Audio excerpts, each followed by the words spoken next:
So hello everyone, and welcome. My name is Ryan Tay from Cell Signaling Technology, CST, the moderator for today's webinar on leveraging spatial biology in immunology and immunotherapy research. So for over a century, 100 years, researchers have been working to understand the complexities of our immune systems, how nature has designed it to protect us from diseases, and how we can actually make use of all this learning to improve on therapeutic outcomes. It has been now over a decade, 10 years, since the first immunotherapy drugs, Pembro, that was first approved in 2014.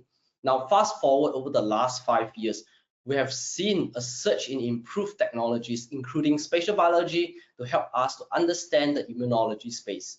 Today, I'm excited that we have our scientists here to share what CST is developing in the immunology and spatial space. What are the key considerations when you are designing a new assays or protocol for multiplexing? When and why do you need to multiplex? So we have two speakers who are joining me today. Without interrupting the flow, I will introduce both the speakers up front.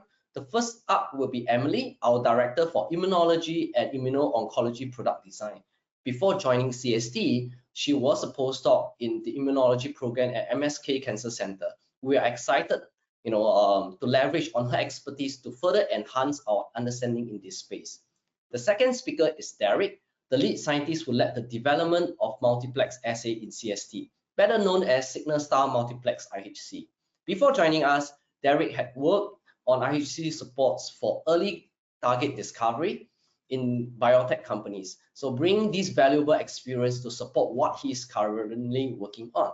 Also in the audience are Sarah, our Associate Director for Strategic Marketing, and Paulina, our Principal Product Marketing for Cell Biology in CST, who coordinates the product lifecycle of Signal Star, working tirelessly to ensure that the feedbacks from the customers yourself gets translated back to CST for improvements. You will see how the team led the advancement in spatial biology and what you need to consider in the immunology space. Next slide, please. So for the larger audience who may be unfamiliar with cell signaling technology, we are a US-based antibody company founded, owned, and run by active research scientists. With over 25 years in this space, we are committed since day one to innovate and provide products of the highest quality to fellow researchers globally. So apart from the science that we do, CST is also committed to minimize environmental impact.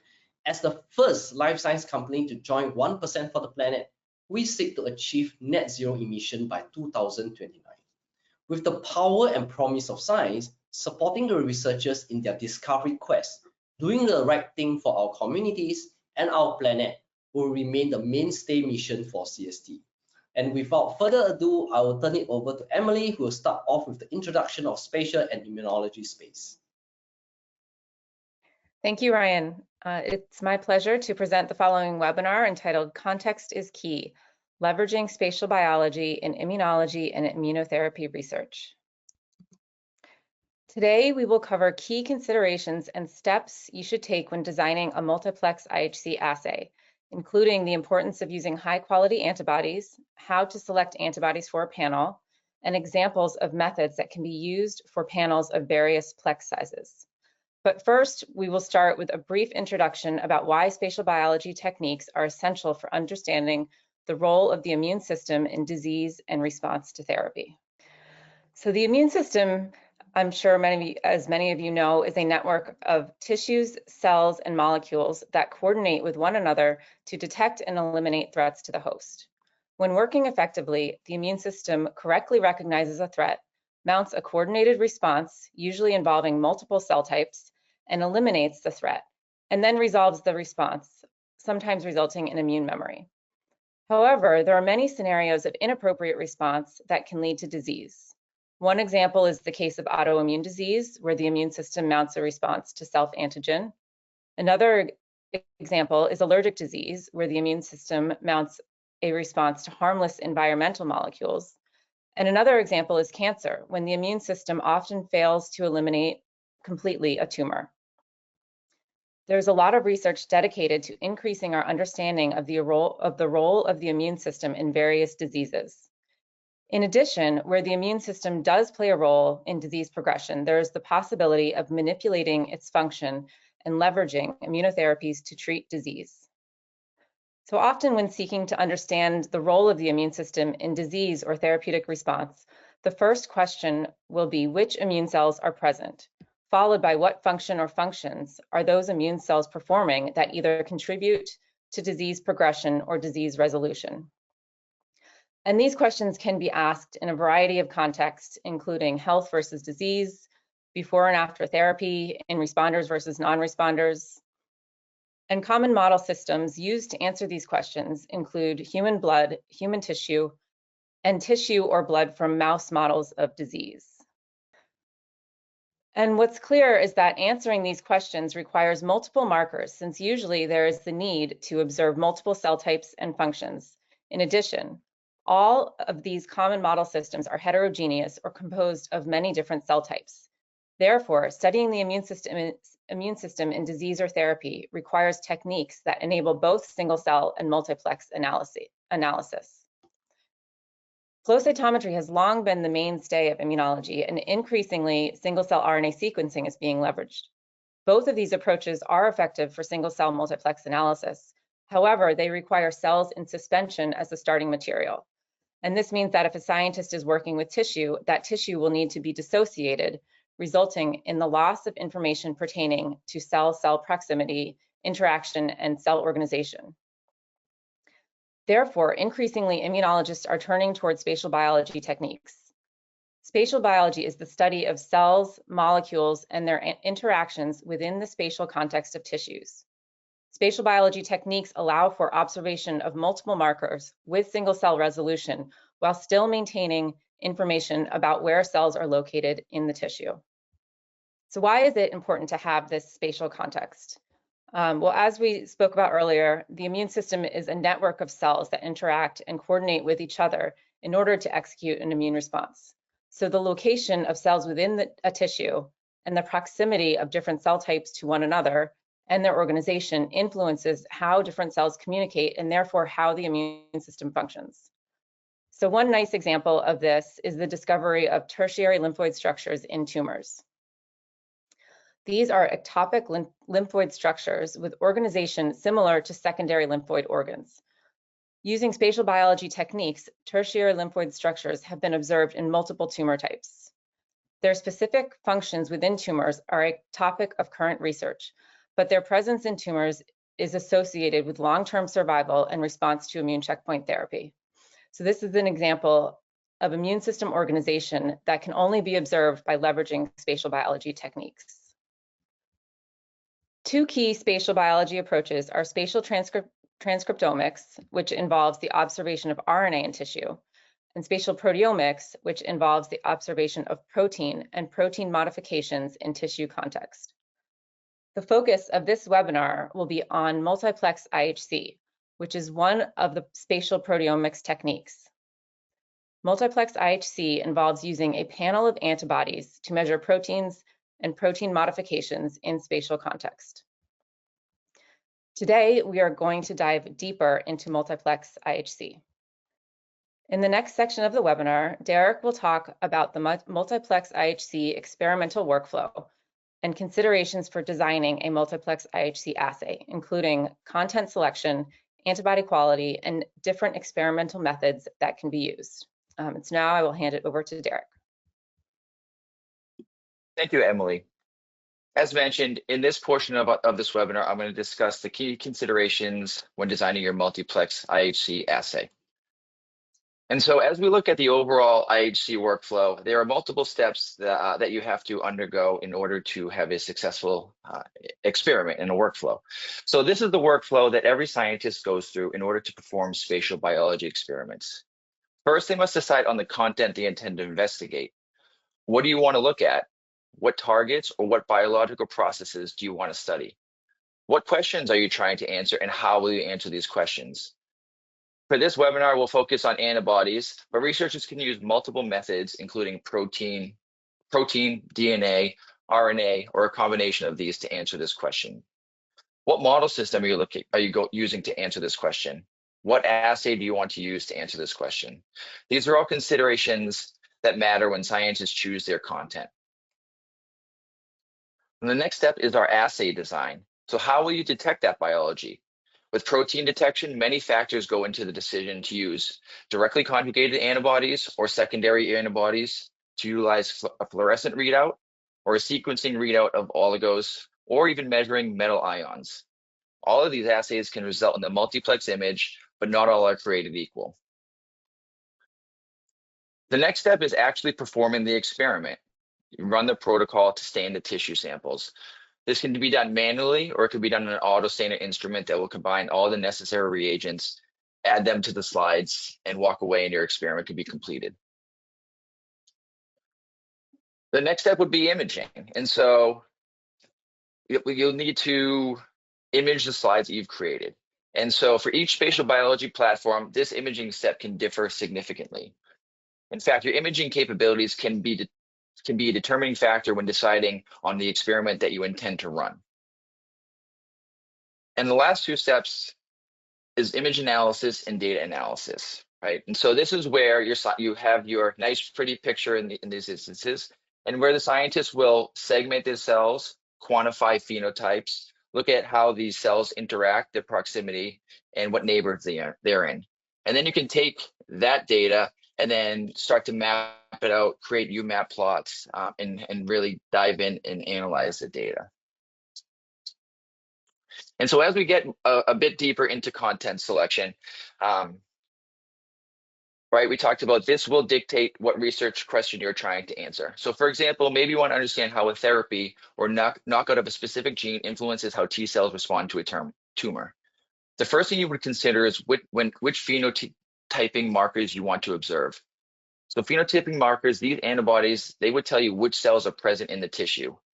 So in this example I mentioned about T cell response, you may want to include CD3, CD4, and CD8 to identify conventional helper and cytotoxic T cells. You may also want to include something like FOXP3 to help identify Treg cells. And as we move on, we want to look at some functional markers. We might want to think about what functional markers you want to observe, because you may want to understand changes in the role or function of the immune system. There are many types of markers that can be used to infer function of immune cells in tissue, and some examples are shown on this slide. You can include antibodies for secreted molecules, which are produced and secreted by immune cells to facilitate communication between cells. Another option is to observe readouts that indicate pathway activation or inhibition, such as antibodies targeting phosphorylated STATs or phosphorylated SLP76, which is a component of the T cell receptor signaling pathway. Another option is to look at the expression of immune modulatory receptors, such as immune checkpoint receptors or co-stimulatory receptors that may influence the ability of an immune cell to execute its function during an immune response. Some targets are PD-1, TIGIT, and LAG3.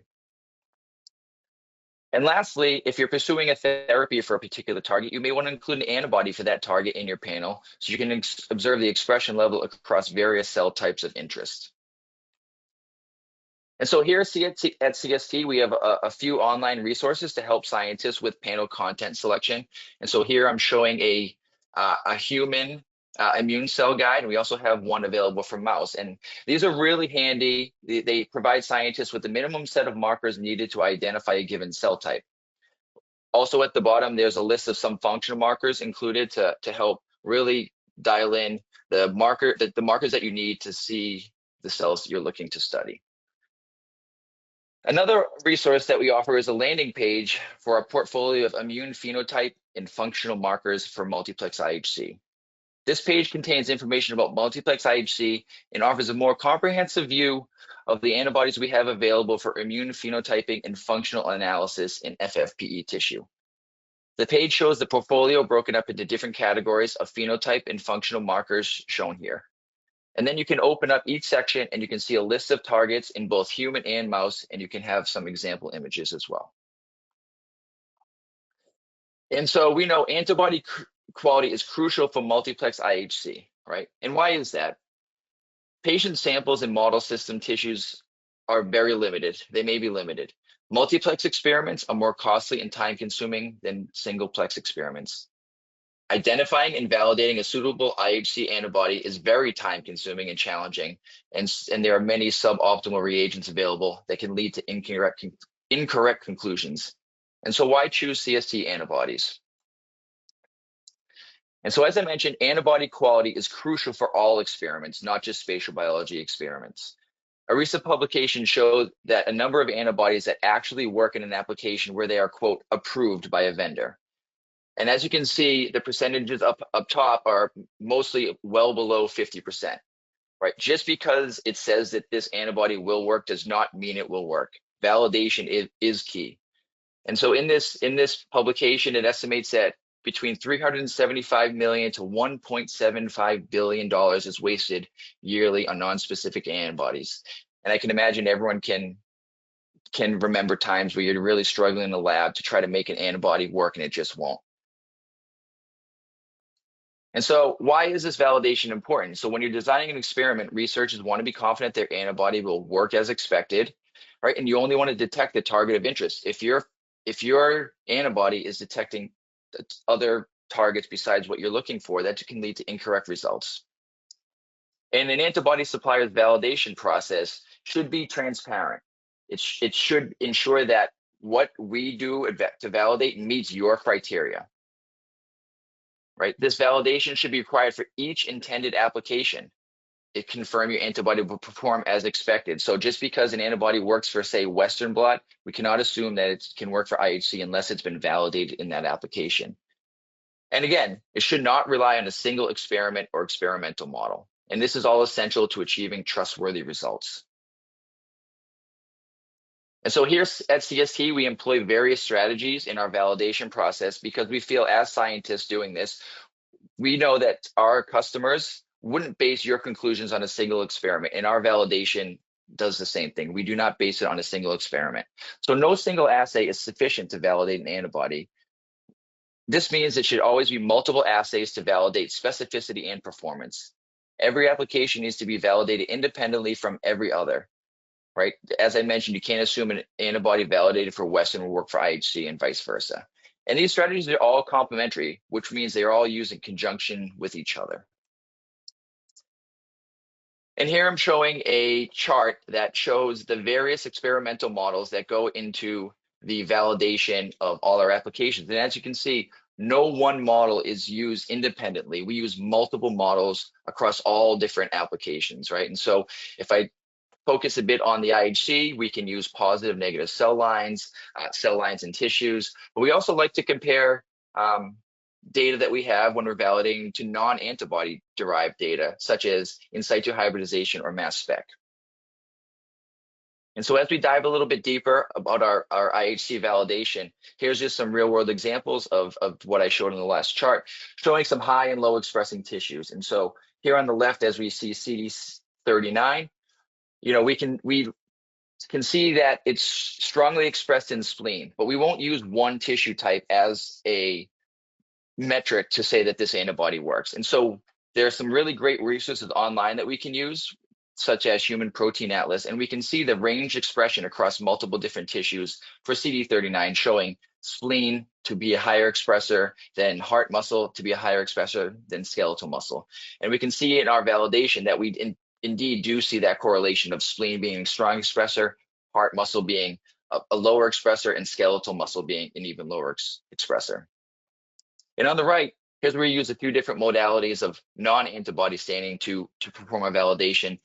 In DLL3, we compared mass spectrometry data to IHC data. And you can see in red, tumor 41 was shown by mass spectrometry to be very highly expressed, and we can see the correlation in IHC.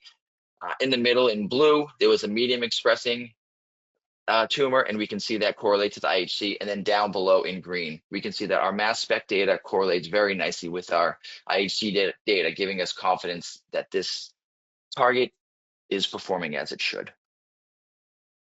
And so, as I mentioned, we talked about validation and we talked about antibodies in general, but as we talk about conjugates in this webinar, additional validation is needed to ensure that when you attach, in this case, I'll show you here, an oligonucleotide to an antibody, that the antibody still performs. And so here we have CD3 antibody, and we perform some dab staining on the unconjugated clone, and we see really nice staining as expected in mouse spleen. And then when we attach an oligo to this antibody, we see that the performance of the antibody is not affected. And so we can see pre and post conjugation, the antibody performs as intended. And then as we look at the targets such as CD68, we see appropriate signal in mouse spleen on our unconjugated clone. But then when we conjugate it to an oligo, we see that in some way the oligo conjugation process has affected the binding of the antibody, and it results in poor signal to noise. And so this is an example of the additional validation that needs to be done with conjugation to ensure that your antibody isn't affected by that process. And so that's an example of a conjugate that would not pass our validation process. And as we talk more about fluorescence, as I'm going to get into in a minute, we have a HER2 validation scheme here showing our unconjugated clone, comparing it to a directly conjugated to the Elexaflor 488. And here we show it in a human breast carcinoma. And we see really nice correlation between dab staining, which we consider the gold standard, to the fluorescent staining. And so you might want to say, hey, this looks great. We're going to pass this. We're going to release this. But then because we don't rely on one method, we move to another tissue here, a lung carcinoma. And on the left, we see with our unconjugated clone that we have no signal, but we have all this non-specific nuclear signal in this lung tumor. And so because we don't rely on one single tissue type, we are able to detect this problem. And this is another example of a conjugate that wouldn't pass our validation. And so now as we get into assay design, we're going to focus mainly on direct conjugates, indirect conjugates, and oligo conjugates. And so with direct conjugates, fluorophores are directly conjugated to an antibody. Only a limited number of fluorophores can be attached to an antibody, and there's no signal amplification. This results in a weaker signal, but it's a very easy, straightforward protocol. Then we talked about indirect immunofluorescence. And so we're using here in green is an unconjugated antibody, and you come in with a species-specific secondary that has conjugated fluorophores. This is a tried and true method. It does provide some signal amplification, more than direct. But when you're considering indirect IF, host species for the antibody is important, right? So you can't use the mouse antibody in mouse tissue, you get non-specific background. And here I'm showing an example of CD3, CD8, and Ki67 with direct conjugate showing a nice, really strong, robust signal in a colon adenocarcinoma. And here we're seeing direct IF images. Here, a human urothelial carcinoma, and we can detect T cells with CD3, B cells with CD20, dendritic cells with CD11C, and macrophages with CD68. And see, these are all really strong phenotypic markers, and they perform really well with direct conjugates because they don't require signal amplification. And here's just another pretty picture showing the same in a different tumor type. And so as we move past direct and indirect conjugates and talk about signal star multiplex IHC. And so signal star is a oligo-based method that really leverages amplification to detect low expressing targets. And so how signal star works is each antibody has a unique single-stranded oligo tag conjugated to it. And that allows you to barcode the antibodies, and you can add them all at once. And so if you add all the antibodies at once in cocktail, there's no concerns for blocking of antibodies, steric hindrance. And so once we have that, we will fix the antibodies on the slide. And then as we move to part C, we'll start amplifying the first 4 antibodies. And what that means is we have complementary oligos to each individual single-stranded tag that are specific to a certain fluorescent channel. In Signal Star's case, it's the 488, the 594, the 647, and the 750 channel. And what we do when we perform this amplification, we perform rounds of amplification. And what it does, it continues to build a double-stranded oligonucleotide kind of fluorophore Christmas tree, and it becomes exponential amplification. And so what this allows is, and as I'll show in the following slide, amplification to visualize low abundance targets. And then what you do in D, you would image your round 1, and then we'd come in for imaging round 2.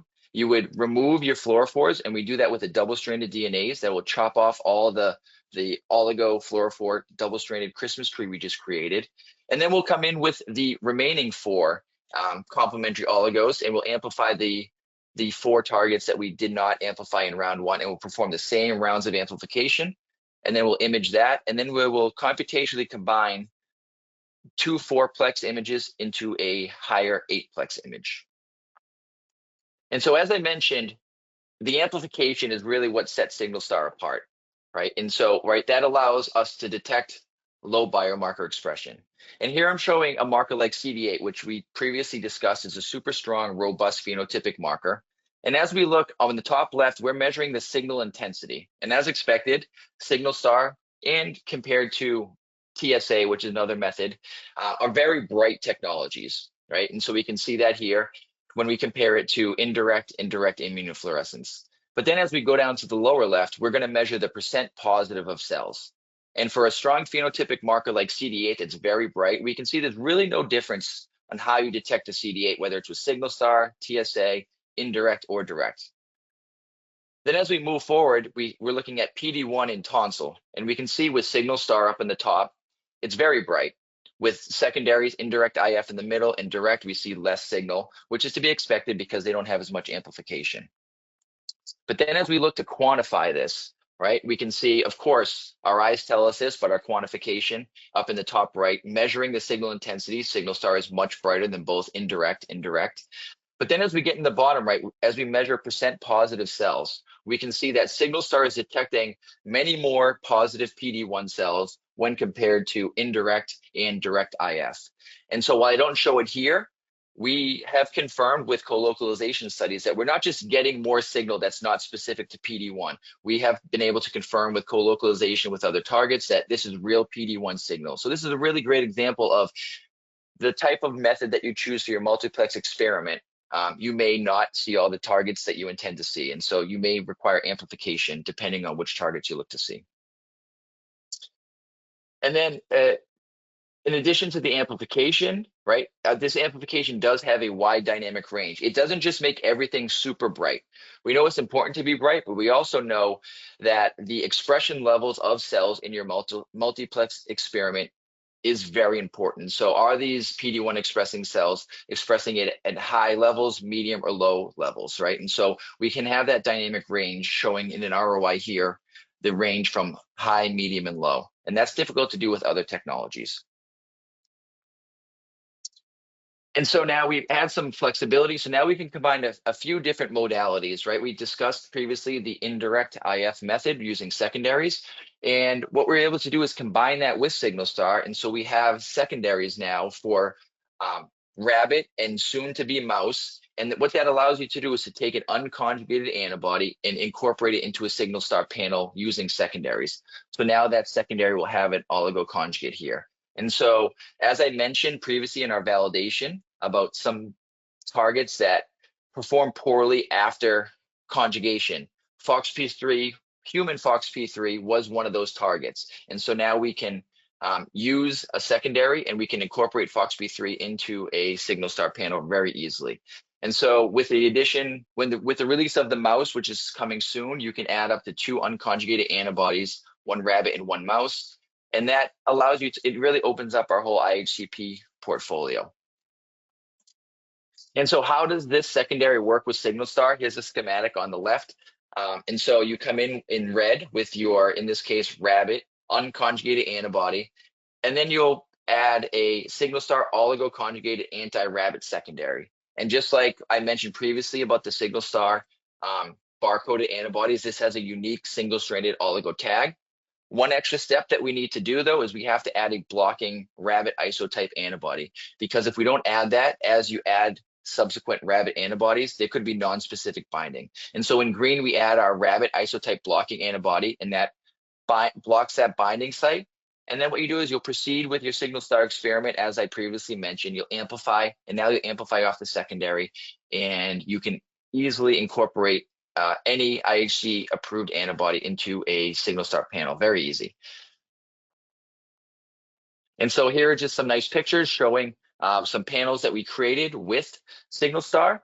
And so on the left, we can see using some immune markers such as CD206 and CD8 in conjunction with a tumor marker such as pankeratin, we can really interrogate how these immune cells are infiltrating the tumor.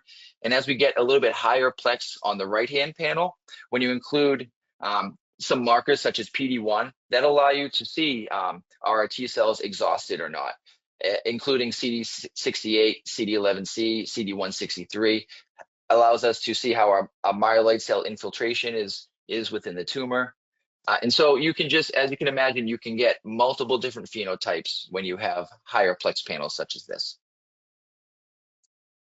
And as I mentioned, as we talk about even higher plex assays, right? I mentioned Signalstar, and right now off the shelf, Signalstar is up to 8 targets. But we know people want to do others. And so we work closely with Leica Microsystems on the cell dive, and we provide them content in conjugated antibodies. And that's just an example of a 25 plex panel created with our conjugates on the Leica cell dive instrument.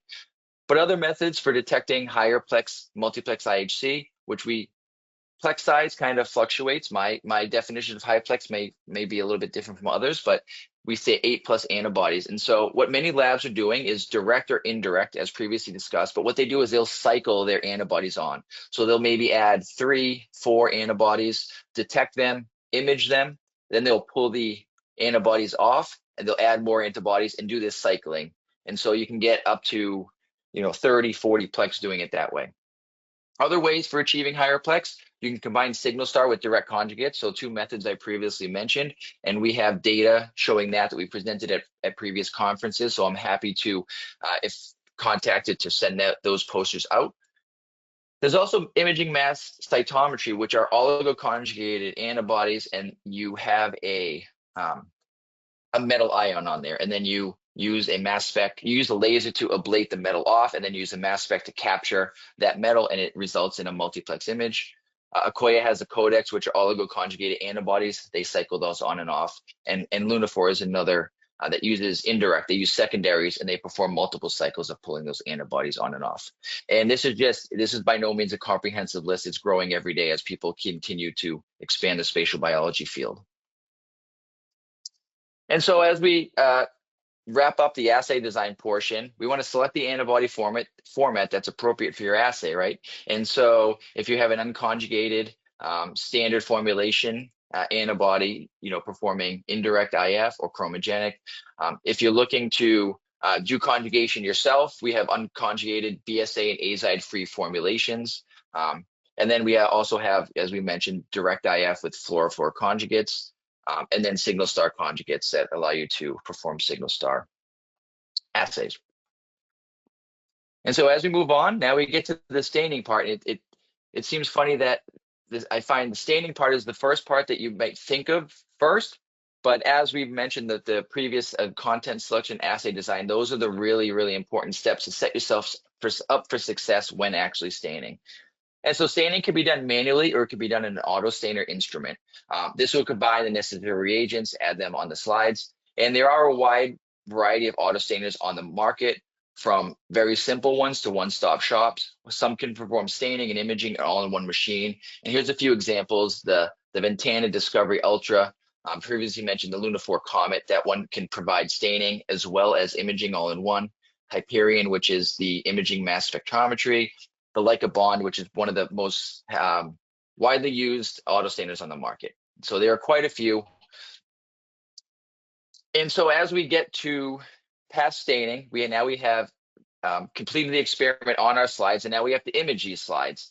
And so here is a variety of instruments, right? They range from whole slide scanners to confocal microscopes to inverted microscopes. And here's just a few, and a few images of the variety that are out there. But here's what I wanted to really show is kind of a spectral map. And this is just an online resource that is widely available. And this is really the most important thing when imaging, is to confirm that the instrument that you'll use can correctly detect the fluorophores that are used in your experiment. And so you want to consult this before you perform your experiment, because say you're using a Signalstar assay, you're performing a Signalstar assay and you can't detect the 488 channel, yet you've performed an experiment, all that work is for nothing. So there's really some great resources to confirm that you can actually detect the fluorophores that you'll be using in your experiment. And we provide this simple chart for all Signalstar users, showing that we use the 488, the 594, the 647, and the 750 channel, and we show the excitation and emission and laser lines and the common filter sets to really provide this data for all our single star customers to make sure that you don't get in over your head and not able to visualize your results.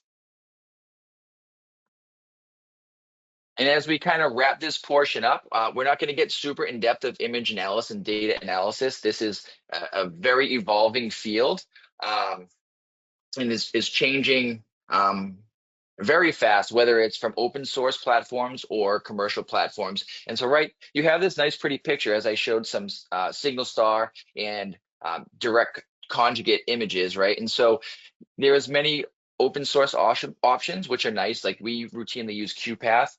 Some downsides of open source is they can be script based and they can be not very intuitive. They might not have user interfaces. But there's also commercially available options as well. Here's just a few providers that, and we've worked with some of these providers in the past and currently do. But some downsides of commercially available options is they can be expensive, but you can sometimes, unlike open source options, you can click the button and get some of the results that you need. And so then as you use your image analysis to determine which cells are there, where they're located, what's next to them, what their expression levels are, then you'd get into, you get into the data analysis. That's where you create your maps and plots and really dive in to see what is going on in context of the immune cells, in context with the tumors. And so as you create these higher plex assays, the computational lift gets higher and higher, right? And so as you get even 8-plex, 6-plex, but as you get to 30-plex, really computational biologist is really key and really helpful to really parse out this data and make sense of it. Some of these image analysis options can pop out spreadsheets that are very, very long. And so to work your way through it is tedious, but it's necessary to get the results that you need. And so as to wrap up, right, as we all know, spatial biology is here to stay, and CST in spatial biology is here to stay, right? Because it's essential for understanding immune responses in disease and therapy. Tools and assays to study proteins and the modifications are key pillars in this. And so as I previously mentioned and went into great detail on, properly validated antibodies are the foundation of all your multiplex IHC workflows. And so here at CST, we have greater than 2,500 vigorously validated IHC recombinant rabbit monoclonal antibodies. And our conjugation is done 100% in-house by our experts in our conjugation group. We offer flexible tools and assays and that are easily adaptable to different workflows. We offer custom solutions too. And so if you don't see something off the shelf, you can reach out to us and we can work with you, right? We want to be partners in your experiments, not just providers of reagents. Our solutions here at CST, they're platform agnostic. I mentioned many different stainers, many different imagers. We are not beholden to any one of those. And so we're very well aware that your capabilities may vary from lab to lab. You may have a fancy piece of equipment in one lab and doing things manually in another. And we are here to support you, and we'll be platform agnostic to enable any technology that you want to do. And so let's a quick wrap about SignalStar, right? SignalStar is the solution to translate discovery data into actionable knowledge. And so I will leave it here. I left some time for opening it up for questions, and I know Ryan would pop back on. So thank you for your time.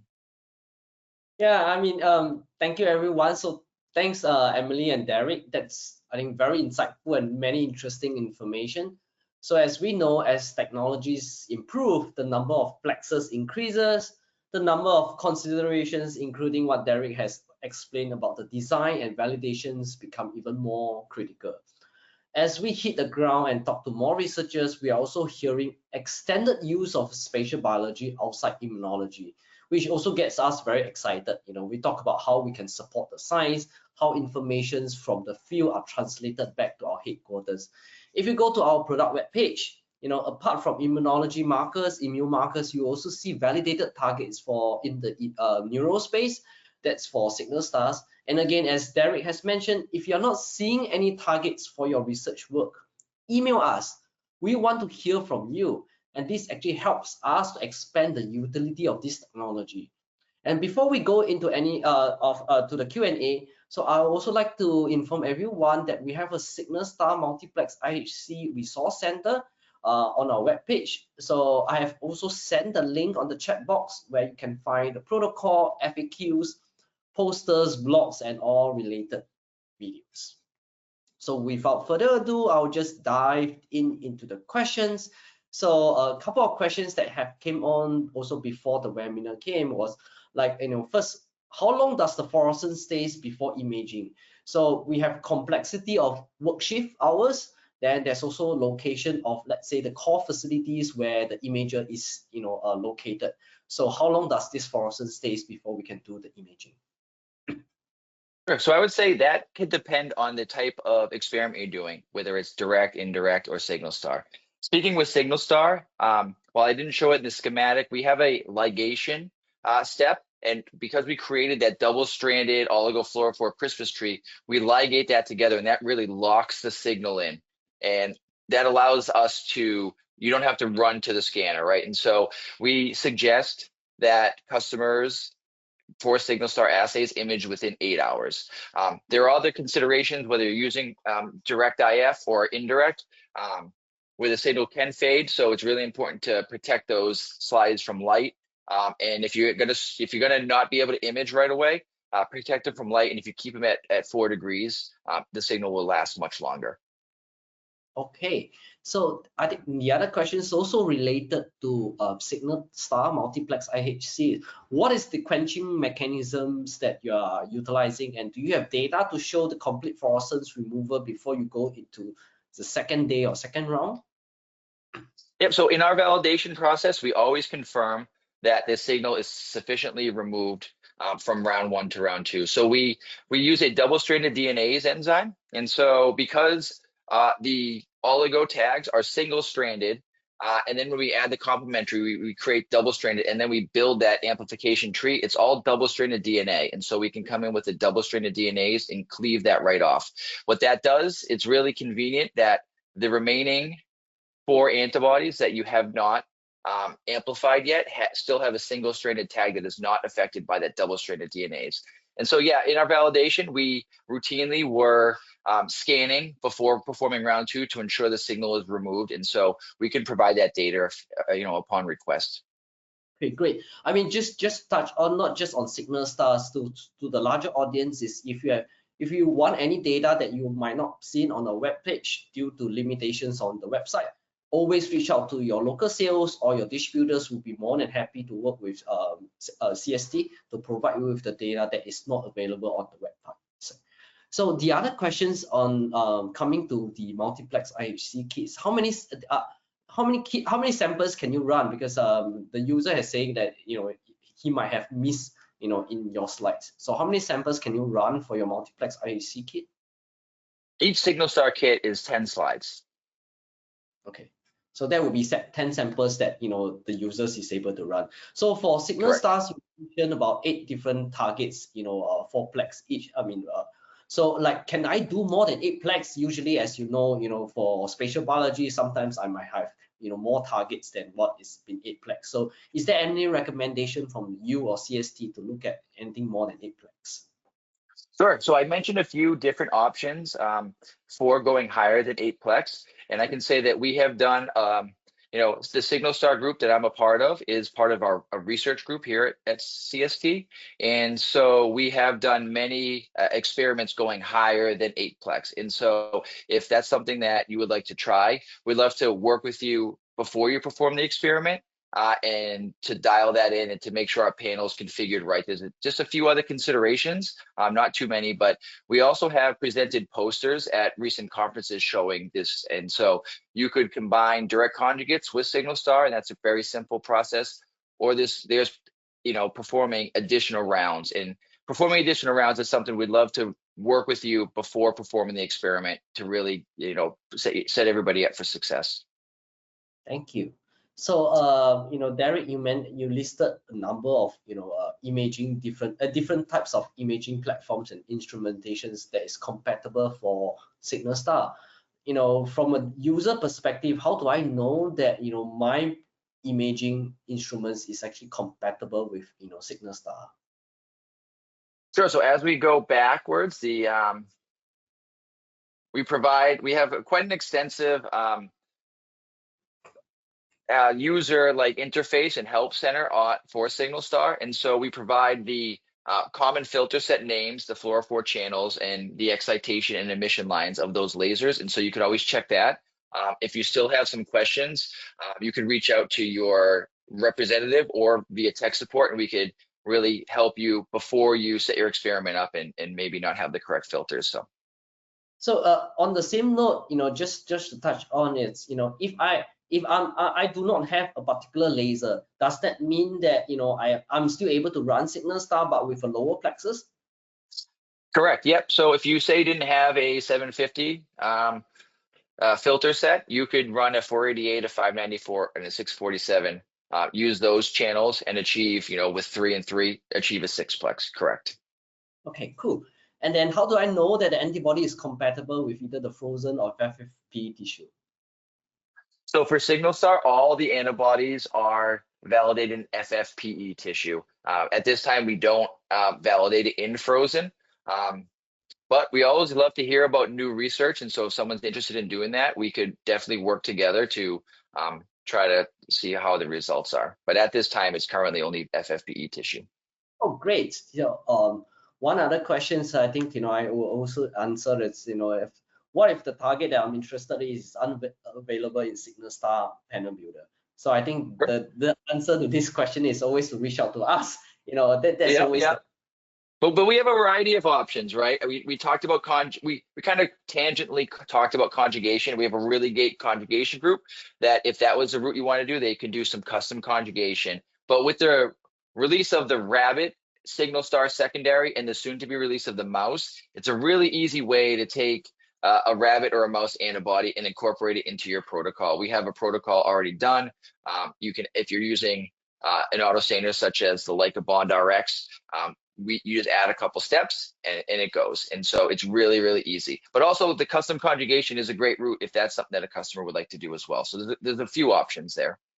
Yeah, certainly. I think, you know, the key point is, you know, there's a resource center that, you know, customers can actually go into. There's a lot of information there, as Derek has mentioned. You know, reach out to the sales. You can email us, or your distributors that is in the local countries will be more than happy to, you know, listen for questions from the view as well. So I do not see any further questions.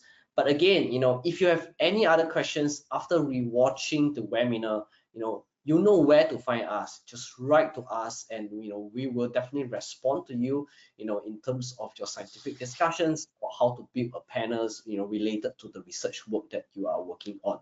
Again, things that CST may not have currently in our portfolio or are validated for Signal Star, please reach out to us as well, because we want to hear from you. So thank you, everyone. We have come to the end of the presentation. Thank you to the audience who have tuned in, and of course to Derek, Emily, Sarah, and Paulina who have stayed up late in US. So for questions that, you know, we do not have time to answer, of course you will receive them post the webinar. So write to us whenever you have any questions related to CST products. For everyone, so again, who wants to rewatch the webinar, a link will be sent to all the registered registrants. Thank you for taking time to stay up with us for this particular webinar. We look forward to see you in our next webinar. Thank you.